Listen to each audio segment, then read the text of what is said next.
4, 5, 6, 7, 8, 9, 2, 1, 2, 3, 4, 5, 6, 7, 8, 9, 30.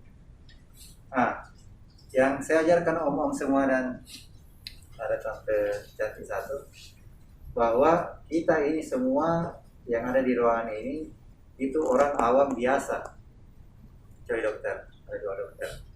Jadi awam biasa hanya melakukan CPR toh, tidak ada nafas bantuan.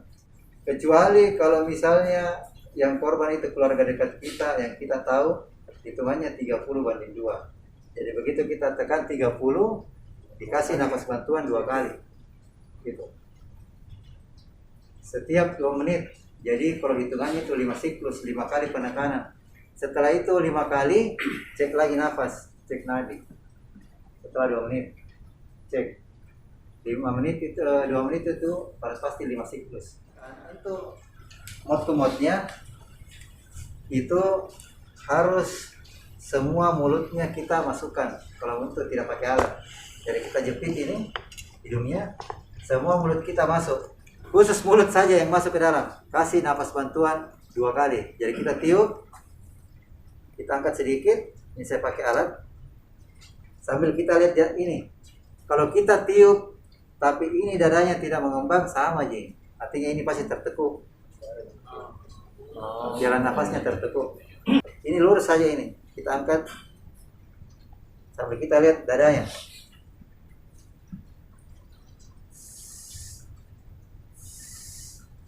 Dua kali, Coba diusir. tekan lagi. Untuk penekanan lagi, jangan ditekan. Ini kan jantung begini. Jangan kita tekan jantung, belum dia mengembang kita tekan lagi. Iya. Jadi kita tekan. Jadi belum kita usahakan dia naik dulu, baru kita tekan naik, tapi tetap cepat iramanya. 1, 2, 3, 4. Jangan 1, 2, 3 ini nggak naik. Jadi sama ya misalnya jantung, begitu kita tekan, dia tidak mengembang, tidak ada oksigennya. Nah, terus lakukan CPR sampai kapan? Sampai korban ada respon. Yang kedua, penolong lebih ahli datang. Terus penolong kelelahan. Tidak ada di ambulans, capek maka. Siapa lagi bisa? Tidak ada. Tidak bisa juga kita lanjutkan karena jangan sampai kita terus ini kita juga yang kalah. Iya. Jadi kalau capek tidak ada yang bisa CPR kita berhenti. Ini apa? Kita kelelahan kita berhenti. Terus ada tanda-tanda kematian atau keluarga menolak. Yang juga bisa ada jatuh tiba-tiba. Saya bisa CPR Pak. Keluarganya bilang jangan lagi takdirnya nih kapan atau jantung. Enggak, tenang lagi saya bisa CPR jantung. Keluarga yang menentukan. Atau lingkungan berbahaya itu kita bisa pindahkan korbannya ke daerah yang aman. Nah ini ada 6 poin kenapa CPR harus berhenti. Kalau korbannya kita cek setiap 2 menit tadi nadinya ada, tapi napas tidak ada. Kita namakan dia, kita berikan rescue breathing. Jadi berikan peniupan terus saja. Jadi peniupan itu 5-6 detik selama 2 menit. Jadi caranya ada nadi tidak nafas, langsung kasih 1 kali. Hitung 1, 2, 3, 4 tiup. 1, 2, 3, 4, 2 tiup. Itu hitungan 5 detik. Jadi selama 2 menit kita berikan terus. Kalau dia ada nadi, tidak ada nafas. Kalau kita tidak pakai alat ini, ya itu saya bilang tadi, kita tutup hidungnya, masukkan mulut kita semua ini, menutup ini baru kita tiup sampai kita lihat dadanya. Kalau dadanya tidak mengembang, pasti jalan nafasnya tertutup. Jadi kita naikkan dulu. Jadi sebelum dia henti jantung ada tanda-tanda spesial. Nah, jadi ini tubuh kita sebenarnya canggih. Jadi sebelum ada tanda-tanda dia henti nafas, dia mengirimkan sinyal ke kita. Contoh, pening-pening, beda perasaan. Kita goes ini. Karena kayak lain perasaan. Enggak jadi kami lagi tambahin.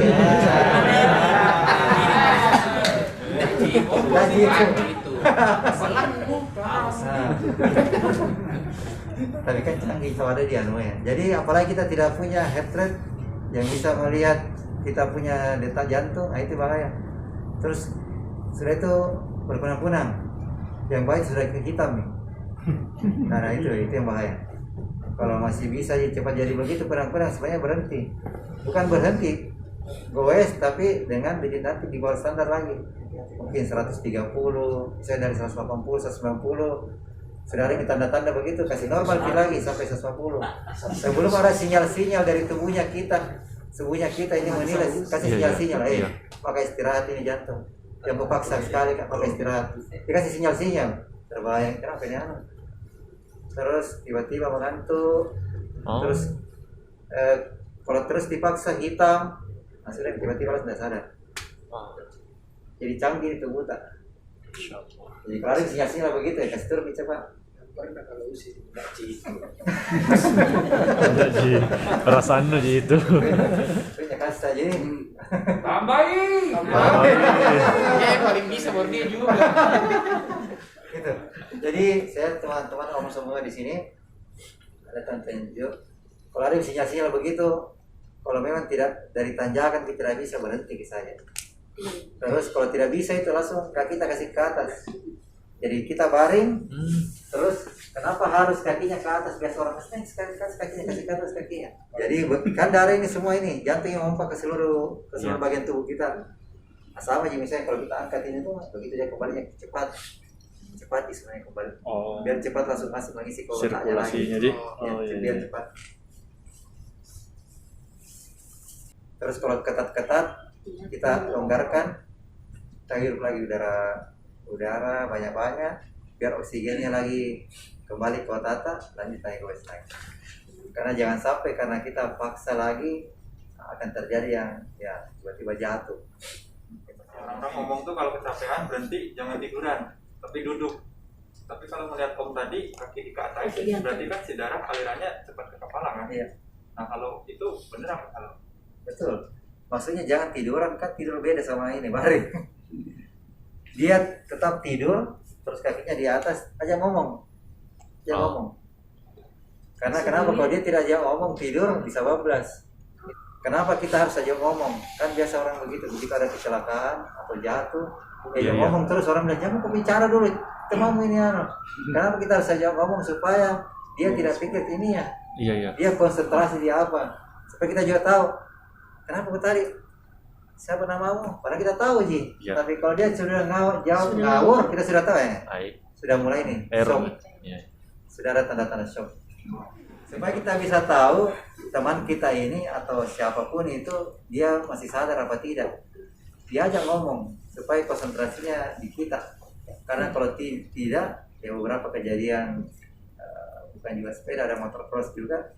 Begitu dia aja ngomong, lain dia jawab. Aja ngomong, lain dia jawab, terus dia tidur. Akhirnya lewat. Tidur kah dulu? Bangun nih. Tidak bangun. Jadi jangan sampai dia tidur, kalau dia capek sekali, aja terus ngobrol. Aja terus ngobrol, kasih tinggi kakinya. Jangan pernah kasih makan atau minum. Oh iya. Ini. Kan biasanya orang ini minum kok minum. Kenapa kira-kira?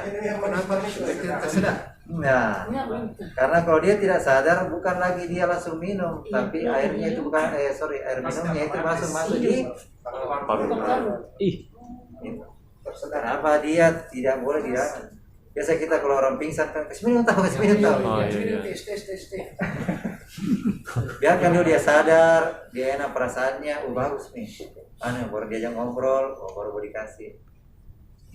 Ada kita praktek belum? Ini yang paling penting ini. Jadi kalau kita praktek, nggak ada. Kalau tidak ada nadinya lah, nggak usah ngecek nafasnya, pasti tidak nafasnya. Langsung ya. Hitungannya 1, 2, 3 coba. 1, 2, 3, 4. Sampai 30 di.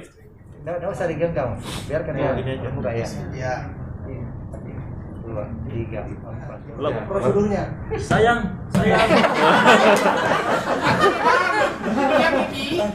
Tolong bantu, kamu fokus karena tidak ada nanti. Iya. Sebentar, fokus. Iya, fokus. Ya, kamu fokus di Nadi ya. Siap. CPR-nya. Iya.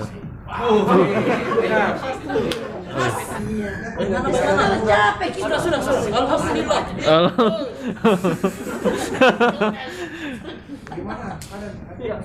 Sudah. Ya. Ada nih. Ada mah.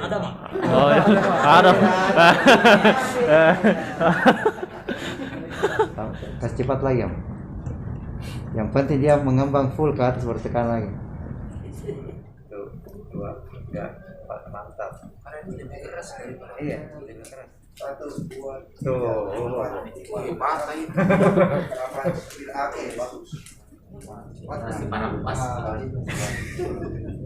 Wih, biasa baku tinggi di sini.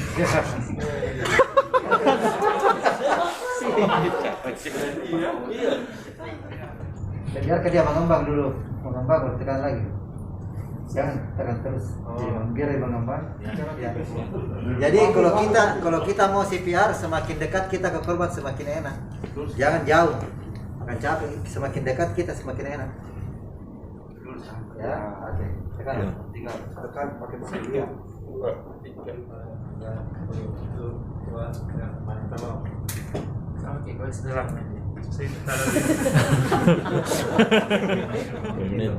Jadi kalau dia jatuh kita cek ada nadi, terus dia napas kita kasih. Tapi hanya orang yang Dikenal. Dekat. Kalau tidak bagaimana? Kalau orang lain. Yang pertama kan kita bilang tadi, nah kita lihat dangernya, bahaya tidak sekarang musim pandemi. Kalau saya kasih napas buatan tidak, saya punya alat seperti ini aman ini ada. Begitu meskipun dia masuk ke muntah juga dia tidak masuk ke saya. Iya, dekat tuh. Biasanya bisa tiup saya. Tapi kalau saya langsung mot-mot, saya jalan-jalan di mall tiba-tiba cewek cantik jatuh. Baik. Ada nafas, ada nadi, ada nafas. Bagaimana Mungkin? Ya, aman kak.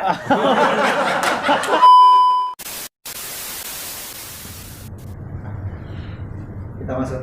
Jadi sama contoh. Kita harus pastikan pusatnya di mana, kuncinya. Iya, kita cari. Iya. Nah, terus kita pakai ini nih. Ini cara pegang. Iya. Kita pakai ini, pegang ini, terus ini dirobol. Ini bukan ini, tapi ini. Kita cungkil. Jadi kita tekan ini, kita kuncinya. Nah, Tapi sebentar langsung. tidak, nanti kita rasakan. Kalau isi perut. Nah, ini kan? Tidak ini. Nah, ini baru kita ke dalam, baru kita ke atas coba. Udah? Oh iya. Naik ke sini dia. Ya, jadi bisa juga kayak ampuh juga, tidak ada masalah. Nanti kalau orang hamil bagaimana nanti saya ajarkan. Begitu kita tekan ini, mau dia tangan kanan, tangan kiri, tidak ada masalah yang mana kuat.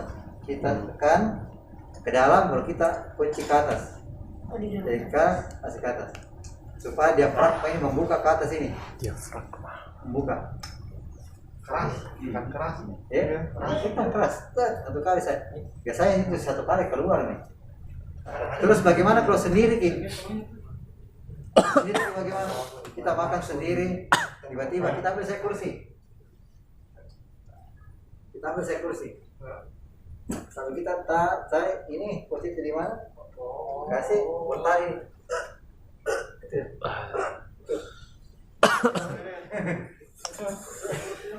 Orang itu untuk orang dewasa. Kalau untuk anak-anak ada namanya tepukan.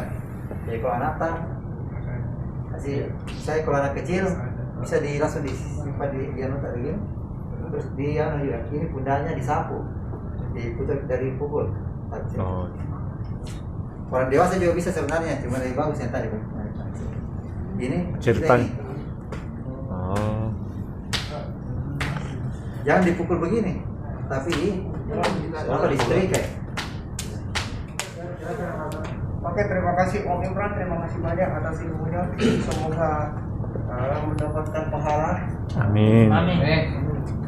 Utamanya buat Om Imran pribadi dan kita semua. Jadi melalui sesi ini sekali lagi terima kasih buat kehadiran rekan-rekan atas partisipasinya, atas atensinya, perhatian dan antusiasme. Kemudian sekali lagi terima kasih untuk Om Wisnu yang telah memfasilitasi rekan-rekan yang telah membantu snack, membantu dinner malam ini. Mudah-mudahan hal seperti ini tidak berhenti sampai di sini. Amin. Untuk hal-hal yang sifatnya positif, mungkin kita atur sesi lain untuk sharing dengan mengundang narasumber yang lain yang ada hubungannya dengan hobi kita sebagai pesepeda. Jadi saya kira itu rekan-rekan sekalian. Yang terakhir adalah kita foto bersama sebagai kenang-kenangan untuk Om Imran dan kita semua. Terima kasih. Saya tutup dengan ucapan wabillahi taufiq wa hidayah. Wassalamualaikum warahmatullahi wabarakatuh. Waalaikumsalam.